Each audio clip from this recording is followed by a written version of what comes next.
Hi, you are watching my research findings presentation for my spring class research methods. Um, Hello, my name is Mary Grabowski. I am an middle school athletic director at a school in Chula Vista. Um, Called Mueller Charter. I am also the physical educator for our transitional kindergarten through sixth grade students. And I also work with the high school and middle school softball teams. I am the head softball coach for our softball program. I'm obviously extremely passionate about athletics. I do everything that's related to our school in athletics. And when I got the job a few years ago, our school had historically high numbers in behavior problems, and it was something that was a huge focus for everybody on our campus.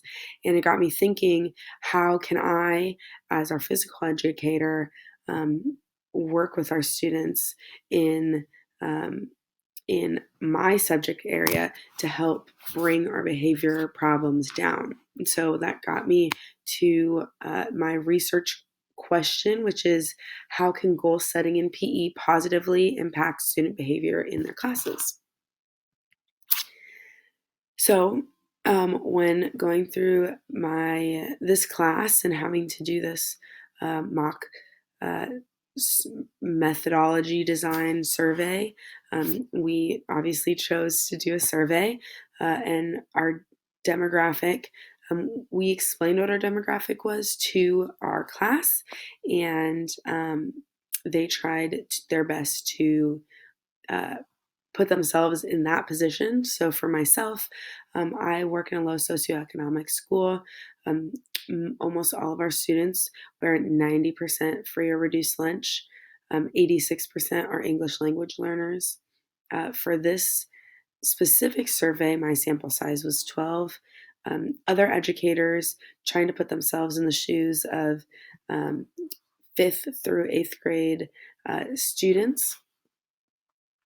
Um, and for my specific statistical tests, I uh, focused on getting the mean, the median, the mode, the standard deviation of all of my questions, and then focused in on getting the mean of two of my focus questions, my focus themes.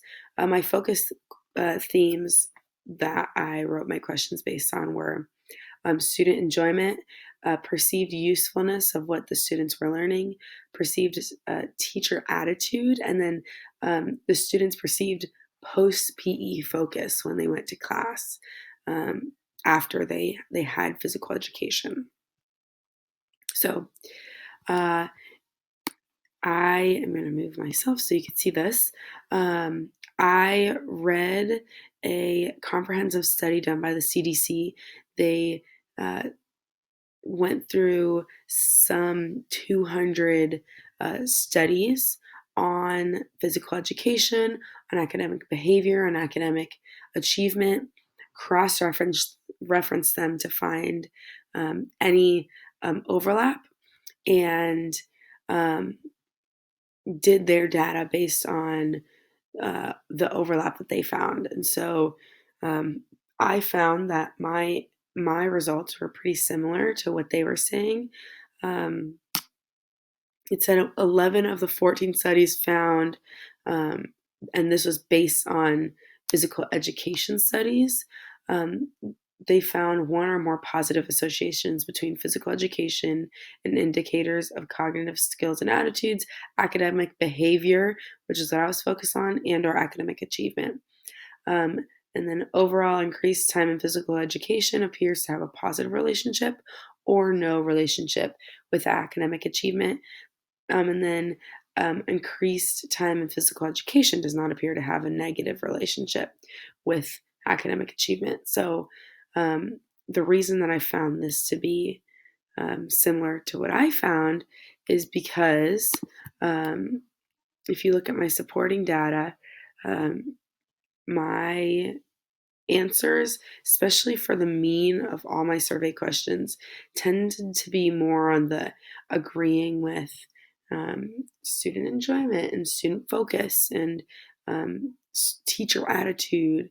And then if you look at my mean of the questions based on the student enjoyment, it was a little bit, and my questions were 1 through 5 based on the my enjoyment questions, and the mean is a little bit over half. So a majority of the people who um, responded said that they either like were neutral or um, agreed with what I was saying. And then perceived focus post PE again was either neutral, like we don't really agree or disagree, or they did agree. Um, Specifically in my figure 6 here, you can see that orange saying, I felt ready to learn after my PE class, um, was a little bit over 3.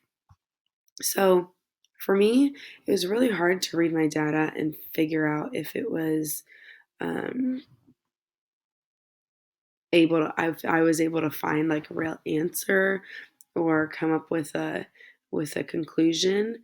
I felt like 12 people was a really small sample size, and I felt like in for what I'm looking for in my hypothesis, I would need to look at data like hard data based on like real students of like students who have behavior reports, looking at their behavior reports before taking a PE class or doing any goal setting in PE, and then after a trimester, looking at that behavior that took place throughout the PE class.